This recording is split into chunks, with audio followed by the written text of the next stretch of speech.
Hello dear students, welcome to developing success classes. मैं प्रवीण सिंह आप सभी लोगों के साथ में, जैसा कि आप लोग जानते हैं, लगातार एसएससी एग्जाम के अंदर मैथ्स के जो पीवाईक्यूज हैं उनको अपन कर रहे हैं।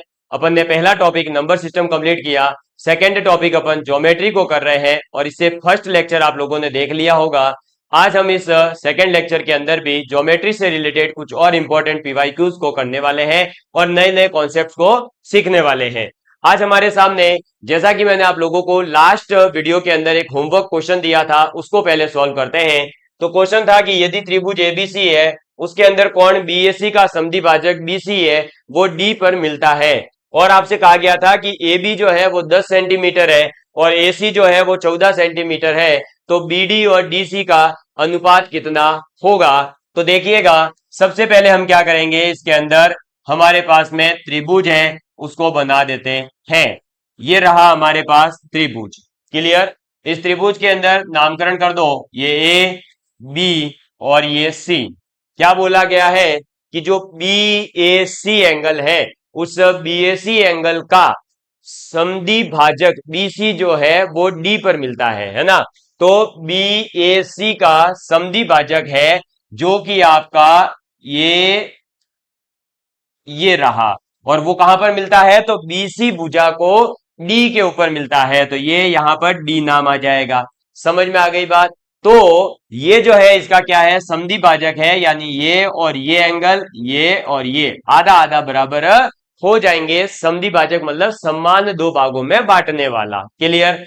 अब हमारे पास ए बी जो भुजा है वो कितनी है, 10 सेंटीमीटर है। कितनी है, 10 सेंटीमीटर है। और एसी जो भुजा है वो है 14 सेंटीमीटर। तो मैं आप लोगों को बता दूं कि किसी भी त्रिभुज के अंदर अगर एक समद्विभाजक सामने वाली भुजा पर मिलता है, तो उस त्रिभुज के अंदर क्या होता है, तो आपका उस त्रिभुज के अंदर जो ये भुजा है, इस भुजा के हिस्से में आने वाला ये आधा भाग और इस भुजा के हिस्से में आने वाला ये आधा भाग आपस में अनुपात में बराबर होते हैं। यानी ए बी बट्टे बी डी और ए सी बट्टे सी डी आपस में क्या होंगे, बराबर होंगे। हो सकता है आप लोगों ने इस चीज को ऐसे पढ़ा हो कि जो दो भुजाएं हैं ए बी और ए सी, इनका अनुपात आपके बी डी और डी सी के बराबर होता है। तो जो मैंने बोला वो और ये सेम ही है भाई, इसका अनुपात और इसका निकालो, है ना, और इसका निकालो। या तो हम ऐसे लिखें, देख लीजिए एक बार मैं लिखता हूं यहां पर तो आपको समझ आ जाएगा, क्योंकि कई बार फिर ऐसा होता है, अरे सर आपने तो ये बताया है। देखो भाई, इधर ए बी बट्टे मैंने क्या बोला, इसके हिस्से वाला भाग यानी बी डी। क्लियर। बराबर किसके होगा, इस वाली भुजा ए सी बट्टे ए सी के हिस्से में कौन आया, सी डी, तो ये सी डी के। अब या तो मैं ये कहूं कि इस भुजा का इस भुजा के साथ अनुपात और इसका इसके साथ में अनुपात, या मैं ये भी कह सकता हूं, इसी चीज को अलग वे में लिखूंगा, तो क्या लिखूंगा, ए बी बट्टे ए सी बराबर हो जाएगा बी डी बट्टे सी डी। तो बताइए ये फिर क्या हो जाएगा, तो ये हम ये कह देंगे कि अच्छा, इन दोनों भुजाओं का अनुपात बराबर होता है इनके जो समद्विभाजक कोण है उनके सामने वाली भुजाओं के। तो ये और ये एक ही चीज है। ठीक है। इसी चीज को और भी एक वे में लिख सकते हैं, क्योंकि कई बार एसएससी सीधे सीधे ये जो थ्योरम्स है, इन थ्योरम को ही अलग वे में पूछ लेती है। अब मान लीजिए इसी चीज को ऐसे भी तो लिख सकते हैं अपन, कैसे, देखिए क्रॉस मल्टीप्लाई कर दो कि ए बी गुणा सी डी बराबर होता है बी डी गुणा ए सी के। ये लो क्या कर दिया, क्रॉस गुणा कर दिया, इसका इससे और इसका इससे, तो ये एक और संबंध निकल करके आ गया। ये भी आपसे जो है एग्जाम के अंदर सीधे सीधे कई बार रिलेशन पूछे जा सकते हैं। तो ये आपको याद रखना है कि एक त्रिभुज के अंदर जो कोण समद्विभाजक होगा, वो कोण समद्विभाजक क्या करता है, तो बेसिकली जो भुजा है और उस भुजा के हिस्से में आने वाला आधा भाग का अनुपात और इस भुजा के हिस्से में आने वाला भाग आधा, ये आपस में अनुपात में बराबर होते हैं। अब जो वैल्यू दे रखी है वो पुट करो, आंसर आ जाएगा। क्या पूछा है, बीडी अनुपात डीसी पूछा है, तो बीडी अनुपात डीसी ये रहा अपने पास, यानी ए बी अपॉन ए सी आप निकाल लीजिए, आपका आंसर आ जाएगा। तो हम क्या करेंगे, ए बी कितना दे रखा है 10 और ए सी कितना दे रखा है 14, बराबर किसके होगा, बीडी अपॉन में डीसी कहें चाहे सीडी कहें, तो ये आ गया हमारे पास BD अनुपात DC की वैल्यू कितनी आएगी, तो ये काट दीजिए, ये कटेगा 2 से 5 बार, ये 7 बार, यानी 5:7 के बराबर होगा। क्लियर, ये हमारा आंसर आ गया। अब ये जहां कहीं भी ऑप्शन में दिखेगा वहां पर आप टिक कर दीजिए, तो 5:7 ऑप्शन नंबर बी हमारे सामने हो जाएगा। क्लियर, कर लीजिए इसको नोट डाउन। और अगर किसी भी विद्यार्थी ने कमेंट किया है तो बहुत अच्छी बात है, बहुत बढ़िया बात है, आप क्वेश्चंस को सीख रहे हैं और आपको कॉन्सेप्ट्स आते हैं। चलिए आगे बढ़ते हैं नेक्स्ट क्वेश्चन की ओर। ये देखिए अच्छा सा सिंपल सा क्वेश्चन आपके सामने, क्या पूछा गया है देखिएगा, एक मिनट, है ना, ये लो, ये सीधे सीधे जो है, अरे एक सेकंड, कहां चला गया,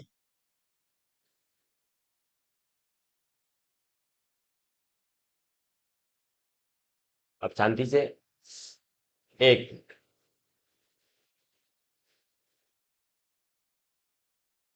हमारे को क्या पूछ रहा है कि एक हमारे पास में समबाहु त्रिभुज दे रखा है और उस समबाहु त्रिभुज के अंदर जो डी है वो भुजा बीसी का मध्य बिंदु है। समबाहु त्रिभुज का मतलब आप समझ गए कि इसकी सभी भुजाएं बराबर होगी, उसके अंदर जो बीसी है उसका मध्य बिंदु कौन है, डी है। और यदि बीसी की जो है लंबाई 8 सेंटीमीटर है तो त्रिभुज की ऊंचाई कितनी है, ये आपसे पूछा जा रहा है। क्या करोगे आप, सीधे सीधे से देखिए, हमारे पास ये रहा एक ट्रायंगल। क्लियर, इसके अंदर ये हो जाएगा ए, ये आ जाएगा बी, ये आ जाएगा सी। ठीक है, फिर क्या करेंगे, यहां पर बीसी का मध्य बिंदु बना देंगे, किसको, डी बिंदु को, किसको बना देंगे, डी को। क्लियर, ये मध्य बिंदु आ गया। अब मध्य बिंदु का मतलब आप समझते ही हैं कि ये और ये भाग क्या होगा, आपस में बराबर होंगे, क्योंकि ये इसका क्या है, मध्य बिंदु है। तो अब आप लोग क्या याद रखेंगे, यहां पर ये हो गया खेल खत्म। अब ये जो एडी है ना, ए से लेकर डी तक, यही तो त्रिभुज की क्या है, ऊंचाई है। समझाई बात, हाइट क्या है ट्रायंगल की, ये रही, है ना, एडी।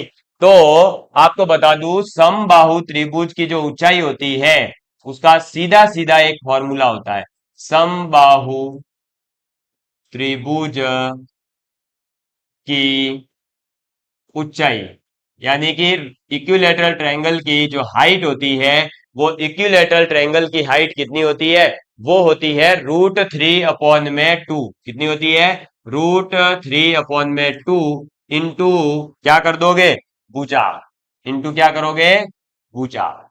समझ में आ गई बात, तो √3/2 इंटू भुजा।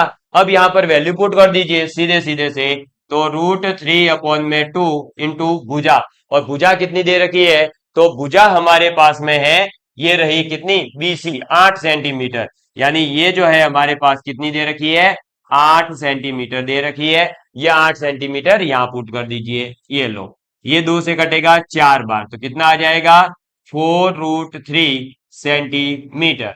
ये हमारा आंसर हो जाएगा। ऑप्शन नंबर कहां पर दिख रहा है, तो सीधे सीधे से दिख गया डी ऑप्शन। बस ये लीजिए, तो समबाहु त्रिभुज की ऊंचाई जो है, मुझे उम्मीद है कि आपको समझ में आ गई होगी कैसे निकाली जाती है, और ये फॉर्मूला आप याद रखेंगे। ठीक है, ये था मेन कोर कॉन्सेप्ट इसका, और कुछ भी नहीं है। जिसको ये फॉर्मूला याद था उसके लिए ये बहुत ही आसान क्वेश्चन था। आप इसका स्क्रीनशॉट लेना चाहें तो जल्दी से ले लीजिए, फिर अपन आगे बढ़ते हैं। चलिए नेक्स्ट क्वेश्चन, ये देखिए, जैसा कि कल आप लोगों को बताया था, त्रिभुज के तीनों कोणों का योग 180 डिग्री होता है। ये बहुत छोटी लाइन है और बहुत सिंपल लाइन लगती है, लेकिन इस पर आधारित क्वेश्चन एसएससी हो, सीडीएस हो, या अदर कोई भी एग्जाम भी हो, स्टेट्स वाले, सभी जगह पर इस पर आधारित क्वेश्चन अक्सर एग्जाम के अंदर पूछा गया है। देखिए क्या पूछा गया है, इस क्वेश्चन को देखेंगे तो ये रहा हमारे पास में क्वेश्चन।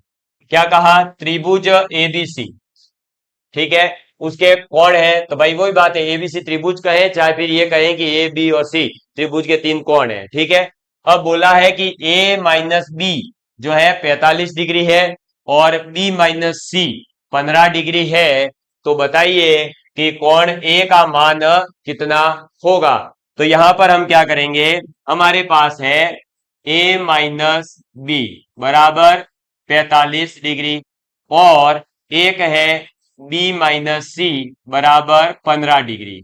और हम ये बात जानते हैं त्रिभुज के तीनों कोणों का योग 180 होता है, यानी तीसरी इक्वेशन आ जाएगी ए प्लस बी प्लस सी बराबर 180 डिग्री। क्लियर। अब ऐसे क्वेश्चंस के अंदर जब हमें समय बचाना हो तो हम क्या करेंगे कि जो एंगल फाइंड आउट करना है, यहां पर कौन सा निकालना है, ए एंगल, तो हम ये कोशिश करेंगे कि जो बी और सी एंगल है उनको भी ए एंगल के टर्म्स में ही लिख देवे, तो हमारा जैसे ही सॉल्व होगा सीधे ही ए कोण का मान आ जाएगा। तो देखो अब ए कोण का मान कितना होगा, तो ए कोण को अपन ने रख दिया ए ही, क्योंकि इसको तो अपने को फाइंड आउट करना है। अब बी कोण का मान जो है ए के टर्म्स में लिखेंगे तो वो यहां से लिख सकते हैं, क्या लिखेंगे यहां से, तो यहां से लिख देंगे अपन ए माइनस 45 डिग्री बराबर कितना आएगा बी। तो बी का वैल्यू कितना निकल कर आ गया, ए माइनस 45, वो यहां पुट कर दो, ए माइनस 45 डिग्री प्लस यहां से हमारे पास में है बी माइनस सी बराबर 15। तो यहां से पहले आप क्या करो कि सी की वैल्यू बी के टर्म्स में निकालो, तो यहां से क्या आ जाएगा बी माइनस 15 डिग्री बराबर सी आ गया। फिर अब क्या करेंगे, इस b की वैल्यू जो अपन ने a के टर्म्स में निकाली थी वो निकाल लेते हैं, तो यहां पर क्या हो जाएगा, ये आ जाएगा a माइनस 45 और 15 60 डिग्री बराबर आ जाएगा c, यानी c की वैल्यू जो है a के टर्म्स में निकल कर आ गई है a माइनस 60 डिग्री। ये लो a माइनस 60 डिग्री बराबर 180 डिग्री। अब क्या करेंगे, तो सीधे सीधे सॉल्व कर लो, a कितना हो गया 3a और minus 45 minus 60, minus minus add होता है, 60 और 45 105 डिग्री, माइनस का 105 डिग्री है, ठीक है, ये याद रखना, और इधर 180 डिग्री। अब क्या होगा, ये माइनस का 105 डिग्री जब उधर जाएगा है ना, तो क्या हो जाएगा पॉजिटिव, यानी ये आ जाएगा 3a बराबर 285 285 डिग्री। बस अब यहां पर जो है इसको 3 से काट दीजिए, अपना सॉल्व हो जाएगा। तो a बराबर कितना आएगा 285 अपॉन में 3। अब 3 से इसका जो है डिवाइड कर देते हैं, तो 3 से कितनी बार कटेगा, 3 नंबर 27, 3 पंजे 15, 95 डिग्री आपका आंसर हो जाएगा। ऑप्शन नंबर कौन सा, सी। क्लियर। अब इसी क्वेश्चंस को जो है देखो, ये तो अपन ने क्या करा, सीधे सीधे कर दिया एबीसी ही यूज करते हुए। कई बार क्या होता है कि इसके अंदर ये जो है क्वेश्चन को इस प्रकार से भी कर सकते हैं कि जो एंगल सी है उसको मान लेते हैं एक्स, फिर एक्स मान करके यहां से बी की वैल्यू एक्स के टर्म में, फिर ए की वैल्यू एक्स के टर्म में, फिर यहां पुट करते हैं तो एक्स की वैल्यू निकल कर आती है, फिर वहां से ए निकाला जाता है, उसमें थोड़ा सा और समय अधिक लगता है। और मैं चाहता हूं कि आपका समय कम से कम लगे, तो हम क्या करेंगे, जो एंगल फाइंड आउट करना है उसी एंगल को अदर एंगल्स को उसके अंदर टर्म्स में बदल दो। भाई देखो बी को अपन ने लिख दिया ए के टर्म्स में, सी को लिख दिया और वैल्यू पुट करी, सीधे ही आंसर आ गया ए, कोई गलती होने के चांस ही नहीं बचते हैं। इसको भी आप नोट डाउन करिए, फिर अपन आगे बढ़ते हैं बढ़िया से। और मुझे उम्मीद है कि आप सभी लोगों को ये चीजें समझ में भी आ रही होगी। किसी भी प्रकार की कहीं पर भी अगर कोई समस्या आती है तो जरूर जो है आप लोग बताइएगा, हम उस समस्या का समाधान भी कर देंगे। चलें आगे बढ़े। देखिए नेक्स्ट क्वेश्चन, ये देखिएगा, एक अच्छा सा क्वेश्चन है ये, थोड़ा सा है ना, एक मिनट, इसको ये लीजिए, अब इसको आराम से सॉल्व करते हैं। हमारे पास में त्रिभुज दे रखे हैं दो, कौन कौन से, एक है एबीसी त्रिभुज और एक हमारे पास में दे रखा है डीईएफ त्रिभुज। ठीक है, यहां पर जो है ये गलती से इस टाइप से लिख दिया है, ये ऐसा नहीं लिखा हुआ है, यहां पर लिखा हुआ ये होना चाहिए कि ट्रायंगल ए बी सी समरूप है ना, समरूप मतलब सिमिलर ट्रायंगल है, किसके साथ में, एफ डी ई के साथ। ये इस प्रकार से आपको लिखना था, है ना, यहाँ पर जो लिखा हुआ है ना A B C A F D E, ये ऐसे लिखना था, ए बी सी जो है समरूप है एफ डी ई के साथ। अब समझ गए होंगे। अब आगे देखिए, इस प्रकार है कि ए बी का मान 9 सेंटीमीटर है, ए सी का मान 11 सेंटीमीटर है, डी एफ का मान 16 सेंटीमीटर है और डीई का मान 12 सेंटीमीटर है। तो हमें बीसी की लंबाई ज्ञात करनी है। यानी हमारे पास दो त्रिभुज है, दोनों त्रिभुज समरूप है, और आप ये बात जानते हैं कि जो समरूप त्रिभुज होते हैं उनके अंदर उनकी कॉरस्पॉन्डिंग साइड्स का जो रेशियो होता है, यानी जो उनके अनुपातिक आमने सामने की भुजाएं होती है, उनका अनुपात आपस में बराबर आता है। तो हमारे पास जब दो त्रिभुज हैं ए बी सी, ये बना दिया, और इधर बना देते हैं एफ डी ई। क्लियर? समरूप त्रिभुज के अंदर ये बात आप लोग जानते होंगे कि अगर इसका ए है पॉइंट ये, तो इसका ये एफ होगा, यानी ए की जगह एफ आया है तो एफ, बी की जगह डी आया है तो डी, सी की जगह ई आया है तो ई। क्लियर? तो इसी प्रकार से इसका नामकरण करेंगे, तो ए बी सी, तो अब इधर हो जाएगा एफ डी ई। क्लियर? अब हमारे पास में क्या करेंगे कि इनके आपस में कोई भी जो है दो दो भुजाएं उठाइए और उनका अनुपात बराबर होगा। तो हमें देखो ए बी दे रखा है, तो ये रहा ए बी, तो यहां से आ जाएगा एफ डी, यानी ए बी अपॉन में एफ डी का अनुपात बराबर होगा किसके? हमारे पास दूसरी साइड क्या दे रखा है? ए सी, तो ये ए सी है, तो यहां से ये एफ ई उठेगा, यानी ए सी बटे एफ ई का अनुपात, और फिर बी सी, तो इधर से क्या उठकर आएगा? डीई, तो ये B C divide by DE. ये अपने पास में एक रिलेशन होता है समरूप त्रिभुजों के लिए, ये आपस में बराबर आएगी इस प्रकार से अनुपात। अब इसमें से जिस जिसकी रिक्वायरमेंट है वो अपन ले लेंगे, बाकी सब छोड़ देंगे। ऐसा जरूरी नहीं है कि तीनों भुजाएं साथ में ही लेकर चले, जिनकी दो रिक्वायरमेंट है वो ले लो। अब हमारे पास देखो ए बी की वैल्यू है, ले लिया, ए सी की वैल्यू है, ले लेंगे, और एफ डी की वैल्यू है हमारे पास में, और डीई की वैल्यू है हमारे पास, और पूछा बी सी की है, तो हम क्या करेंगे? A B F D B C upon D लेंगे, इस ए सी अपॉन एफ ई को भूल जाएंगे, बीच वाले की कोई जरूरत है नहीं। तो हम क्या करते हैं, अब देखिए ए बी अपॉन में एफ डी बराबर यहां से आ जाएगा बी सी अपॉन में डीई। ठीक है? अब देखो ए बी का मान कितना है? ए बी का मान है 9। एफ डी यानी डी एफ का मान कितना है? 16 सेंटीमीटर, ये लो। फिर बीसी का मान कितना है? तो बीसी हमको फाइंड आउट करना है। और डीई, डीई कितना है? 12 सेंटीमीटर, यहां पुट कर दो 12। अब लो, अब इसको करेंगे अपन सॉल्व। क्लियर? सॉल्व करने के लिए क्या काटछीट मचानी है ना? लो तलवार उठा लो हाथों में और ये ऐसे काट डालो इनको। 4 चौक 16 और ये 4 तिया 12। क्लियर? अब इसका 3 का गुणा 9 से हो जाएगा 27, तो ये आ जाएगा 27/4 बराबर आ जाएगा बीसी। कितना आ जाएगा? 27/4 और बीसी। अब 4 का भाग दे दीजिए, तो कितनी बार जाएगा? तो 4 छिंग 24 होता है, 3 बचेगा, तो 6 सही 3/4। क्लियर? कितना आ जाएगा? 6 सही 3/4 सेंटीमीटर आ जाएगा। ये आपके बीसी का मान आ गया, और यही हमसे पूछा गया था। यहां पर चेक कर लीजिए, ये रहा ऑप्शन नंबर डी, 6 सही 3/4 सेंटीमीटर इसका एकदम परफेक्ट आंसर है। समझ में आ गई बात? अब कोई दिमाग लगाए सर 27/4 में पूरा पूरा भाग क्यों नहीं दिया? भाई ऑप्शन भी एक बार देखने होते हैं, है ना? ऑप्शन में जो दे रखा है उसी के अकॉर्डिंग तो आंसर निकालना होता है। हम अपनी मर्जी से थोड़ी आंसर निकाल कर आएंगे। ये सभी क्वेश्चंस एसएससी के अंदर सीधे सीधे आए हुए हैं। तो समरूप त्रिभुज का जो कॉन्सेप्ट है वो याद रखना कि समरूप त्रिभुज के अंदर जो यहां पर है वही आगे वाले त्रिभुज के अंदर फॉलो करना है। यानी अगर यहां आप ए बी सी ऐसे जा रहे हो, तो उसके सामने जो समरूप त्रिभुज है उसमें भी आप एफ डी ई ऐसे ही जाओगे, और जो इसकी भुजा लोगे वही कॉरस्पॉन्डिंग इसकी भी भुजा लोगे। ठीक है? ऐसा नहीं कर सकते कि ए बी ले लिया और इसकी जो है डीई ले ली, नहीं। आप क्या करोगे? ए बी अपॉन में इसका भी एफ डी, फिर मतलब यहां से चेक करना है कि ए बी लिया है तो यहां से क्या उठकर आ रहा है? एफ डी, तो एफ डी ले लो। बी सी लिया है तो यहां से क्या आ रहा है? डीई, तो ये डीई लिया। फिर यहां से ए और सी लिया है तो यहां से एफ और ई आना चाहिए, तो एफ और ई। ऐसे समझ में आ गई बात? ये समरूप त्रिभुज के अंदर जरूर ध्यान रखें, अदरवाइज आप कई बार आता हुआ क्वेश्चन, सिंपल क्वेश्चन, सॉल्व किया हुआ क्वेश्चन भी गलत करके आ सकते हो। इसको नोट डाउन करिए, फिर आगे बढ़ते हैं। जल्दी से देखिए नेक्स्ट क्वेश्चन, ये लीजिए। ये भी जो है कल आपको बताया था समरूप त्रिभुज का एक कॉन्सेप्ट, उसी पर आधारित है। ठीक है? देखेंगे इसको अभी अपन बढ़िया से। ये लीजिए, क्या है क्वेश्चन देखिएगा।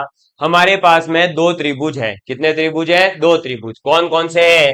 तो दो त्रिभुज है। एक है एक्स वाई जेड और एक है जीएसटी। अच्छा, गुड्स एंड सर्विस टैक्स नहीं, नहीं भाई, जीएसटी यहां पर ट्रायंगल की बात कर रहा है। तो एक ट्रायंगल है एक्स वाई जेड, एक ट्रायंगल है जीएसटी। और इनके अंदर बोला है कि एक्स वाई और जीएस का मान जो है अनुपात में कितना है? 2:3 है। और आपसे कहा गया है कि एक्स वी भुजा जो है, क्या एक्स वी भुजा जो है वो वाई जेड की माध्यिका है और जीडी भुजा जो है वो एस टी की माध्यिका है। तो बताइए वाई वी अपॉन में एस डी का स्क्वायर का मान कितना होगा? तो सबसे पहले ऐसे क्वेश्चंस के अंदर हमें दो बढ़िया से क्या कर देने हैं? त्रिभुज बना देने हैं। बनाइए तो देखिएगा ध्यान से। एक ये आ गया त्रिभुज और एक ये आ गया त्रिभुज। इसका नामकरण कर दो। ये पहला वाला क्या है? एक्स वाई और जेड। तो ये आ जाएगा एक्स, ये आ गया वाई, ये आ गया जेड। क्लियर? दूसरा क्या है? जीएसटी। तो जी एस टी। ठीक है, ये समरूप है इसलिए जो यहां पर एक्स वाई जेड है तो यहां पर भी जीएसटी इसी फॉलो में चलना चाहिए। अब क्या बोला है देखिए कि एक्स वी जो है वो वाई जेड की माध्यिका है। वाई जेड की माध्यिका मतलब ये ऐसे पूछा है और इसका नाम क्या होगा? एक्स से ये वी हो जाएगी। जीएसटी के अंदर क्या बोला है कि जी डी है ना, वो एस टी की माध्यिका, यानी यहां से यहां आना है ये डी। क्लियर? ये बन गया अपने पास में दोनों त्रिभुज आ गए और दोनों त्रिभुजों के अंदर माध्यिका आ गई और जो कंडीशन दे रखी थी वो रख दिया। अब हमें क्या बोला है? एक्स वाई यानी ये वाली भुजा और जी एस यानी ये वाली भुजा का अनुपात है 2:3। कितना है? 2:3 है। तो हमारे पास में अब देखिए क्या करेंगे, जो दे रखा है उसको लिख लेंगे। ये लीजिए, तो एक्स वाई, एक मिनट है ना,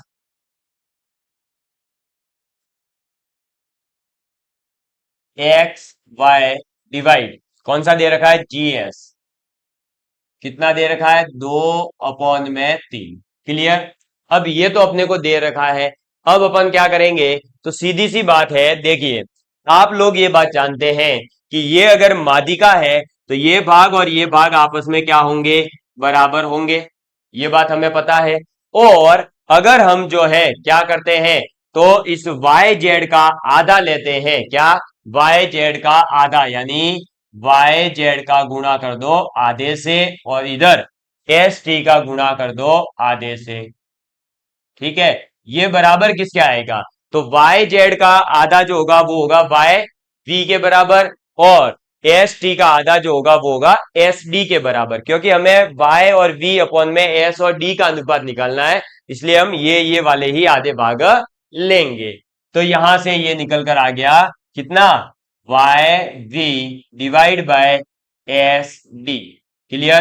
तो ये तो हमारे पास में कोई फॉर्मूला वॉर्मूला है नहीं, तो आधी होती है तो होती है, अब इसमें क्या करें। वाई वी अपॉन में एस डी हमारे पास निकल कर आ गया है। अब ये बात आपको पता होनी चाहिए कि यहां पर जो है इनका अनुपात, जो मैंने कल भी बताया था, इनका अनुपात और इसका इसके साथ में अनुपात क्या होगा? आपस में बराबर होगा, क्योंकि ये क्या है? समरूप त्रिभुज है और समरूप त्रिभुजों के अंदर आपको पता है ये बातें। तो अब क्या होगा कि हमारा जो एक्स अपॉन वाई है ना, और एक्स वाई अपॉन में जी एस, और ये बराबर किसके होगा? Y V upon S D के। अब X Y upon G S की वैल्यू कितनी है? तो 2/3 है। तो Y V upon S D का अनुपात भी कितना आएगा? 2/3। लेकिन पूछा क्या है? स्क्वायर का। तो Y V upon S D का स्क्वायर बराबर होगा 4/9 के। यही हमारा राइट आंसर हो जाएगा। कितना आंसर आएगा? 4/9 उत्तर आ जाएगा। 4/9 आपको ऑप्शन नंबर ए के अंदर ही दिख रहा है। तो इस प्रकार से ये क्वेश्चन सॉल्व हो जाएगा। दो समरूप त्रिभुजों के अंदर जो है आप लोगों को ये बातें याद रखनी है कि अगर दो समरूप त्रिभुज है तो उनके अंदर कोई भी कोरस्पॉन्डिंग दो भाग का अनुपात आप बराबर कर सकते हैं। यानी देखो आप क्या करोगे भाई कि एक्स वाई और फिर जीएस का अनुपात किसके बराबर होगा, वाई जेड और एस टी के अनुपात के बराबर होगा। अब अगर देखो एक्स वाई अपॉन जीएस का अनुपात Y Z upon S T के बराबर है, ऊपर नीचे क्या करा, आधे आधे का गुणा ही करा है, उसी को मैंने कन्वर्ट करके क्या लिख दिया, Y V upon H D. Y V upon H D भी फिर क्या आ गया, एक्स वाई अपॉन जीएस के अनुपात के बराबर आ गया। और इसका अनुपात 2/3 है, तो इसका अनुपात कितना हो जाएगा, 4/9 आ जाएगा, क्योंकि स्क्वायर का पूछा था। इसको एक बार नोट डाउन करिए, फिर आगे बढ़ते हैं। चलिए नेक्स्ट क्वेश्चन की ओर। ये रहा हमारे सामने, बहुत ही सिंपल सा क्वेश्चन है, ये तो कोई ज्यादा हार्ड एंड फास्ट है नहीं।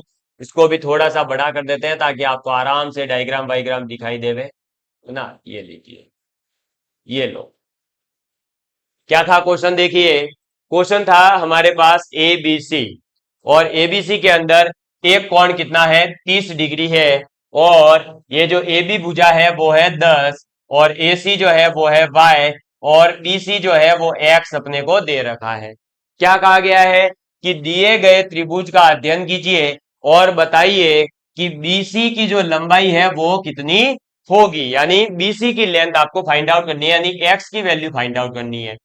अब ये बताओ, जैसे ही आपको ऐसा त्रिभुज दिखा, ये एक राइट एंगल ट्रायंगल है, ठीक है, इसके अंदर एक कोण अपने पास में दे रखा है 30 डिग्री।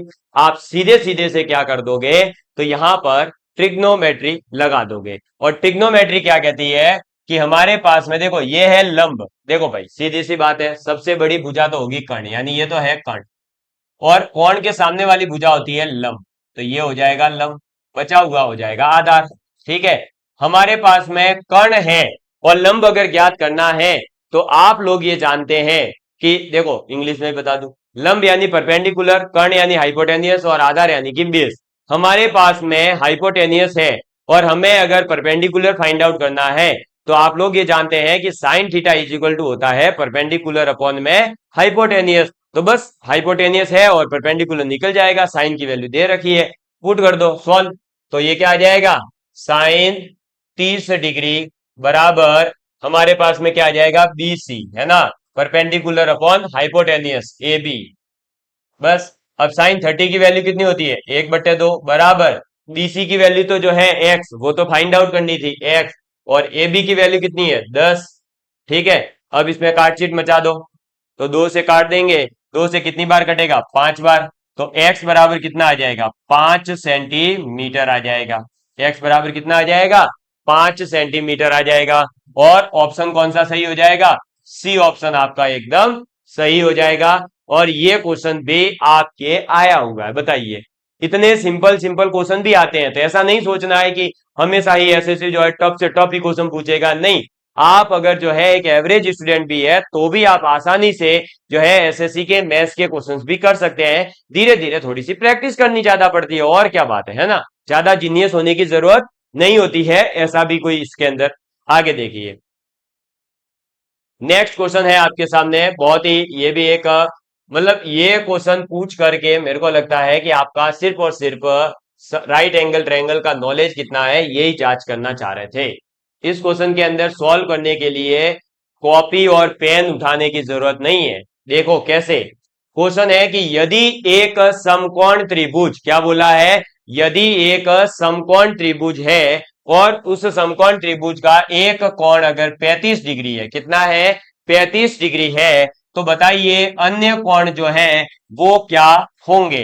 अब जब इसने खुद बोल दिया कि ये एक समकोण त्रिभुज है, तो समकोण त्रिभुज का एक कोण 90 डिग्री पहले से फिक्स हो गया, बना दीजिए, ये लो, ये ट्रायंगल बना दिया, एक एंगल कितना हो जाएगा मेरे प्यारे दोस्तों, 90 डिग्री हो जाएगा। और एक कितना बोला है, 35 डिग्री।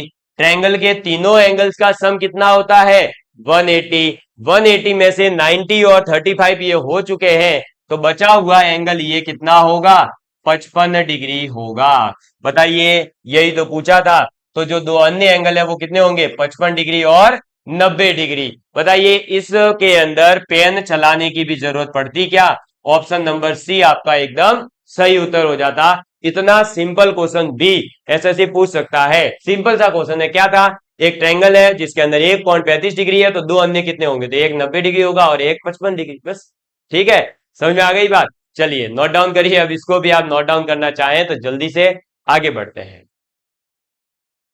ये देखिए हमारे पास में ये एक बहुत ही शानदार सा और ट्रिकी क्वेश्चन है, बहुत ही मस्त क्वेश्चन है।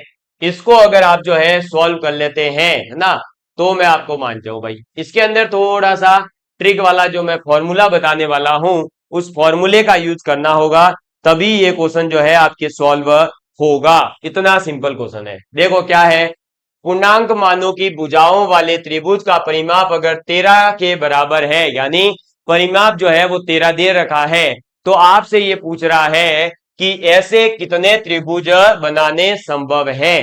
अब आप इसके अंदर या तो जो है परमुटेशन कॉम्बिनेशन लगा करके 13 में से अपन जो है किस प्रकार से इनका भाई तीन अलग अलग भुजाएं ले रहे कि उनका योग तो कितना आ जाए, 13 आ जाए। लेकिन त्रिभुज की जो प्रॉपर्टी होती है कि दो भुजाओं का सम तीसरी भुजा से क्या होना चाहिए, बराबर होना, जो है अधिक होना चाहिए, वो प्रॉपर्टी यहाँ पर लगनी चाहिए। इसके अलावा दो भुजाओं का स्क्वायर्स करके अगर ऐड करते हैं तो तीसरी भुजा के स्क्वायर्स के क्या आना चाहिए, अधिक या कम आना चाहिए। इस प्रकार से जो है अलग अलग प्रॉपर्टीज को फॉलो करते हुए करें तो इस क्वेश्चन को सॉल्व किया जा सकता है।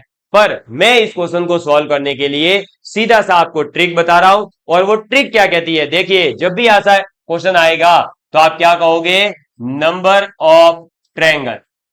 नंबर ऑफ ट्रायंगल का मतलब क्या हो जाएगा, त्रिभुजों की संख्या, और त्रिभुजों की संख्या क्या हो जाएगी, तो p+3 का स्क्वायर डिवाइड बाय 18। कितना, p+3 का स्क्वायर डिवाइड बाय 18 कर देंगे। समझ में आ गई बात, बस फिर आपका ये क्वेश्चन जो है सॉल्व हो जाएगा। सॉरी एक मिनट, 18 नहीं 48। क्या करेंगे, तो p+3 का स्क्वायर अपॉन में 48। ये वाला कॉन्सेप्ट आप अच्छे से याद रखना, इसको हमें यूज करना है, ठीक है। तो देखिए नंबर ऑफ ट्रायंगल्स पॉसिबल कितने होंगे, p+3 अपॉन में 48। अब p की वैल्यू क्या है, तो जितना आपका पेरीमीटर दे रखा है, परिमाप कितना दे रखा है 13, तो 13+3 16 का स्क्वायर, यानी 16 इंटू 16 डिवाइड बाय 48। अब यहां पर काटछीट मचा दो, तो ये 16 से कितनी बार कटेगा, 3 बार, ठीक है। अब ये 3 बार कट गया, तो 16 के अंदर जब आप 3 का भाग दोगे तो आपको सीधी सी बात पता है कि 3 का भाग 5 बार ही पूरा पूरा जाएगा, उसके आगे पॉइंट आएगा, और पॉइंटों के अंदर कभी जो है ट्रायंगल बन नहीं सकता, यानी पॉसिबल ट्रायंगल कितने हैं, 5 ही पॉसिबल है। समझ में आ गई बात। तो इस प्रकार से ये एकदम ट्रिकी क्वेश्चन था, और इसको जो है आप इसी प्रकार से सॉल्व करिएगा कि किसी भी त्रिभुज का अगर परिमाप दे रखा है और कहा जाता है कि पूर्णांक मान आप ले सकते हो, तो बताइए कितने पॉसिबल है ऐसे ट्रायंगल। तो आप इस फॉर्मूले को यूज करना, p+3 अपॉन 48 का square. I think all of you understand. And आज जो है हमारा ये ज्योमेट्री वाले 2 लेक्चर्स के माध्यम से अपन ने अलग अलग कॉन्सेप्ट्स को समझा है। अब अगला टॉपिक जो है अपन इससे भी बेहतरीन लेकर के आएंगे और भी अच्छे से समझने का प्रयास करेंगे। धन्यवाद, जय हिंद, जय भारत।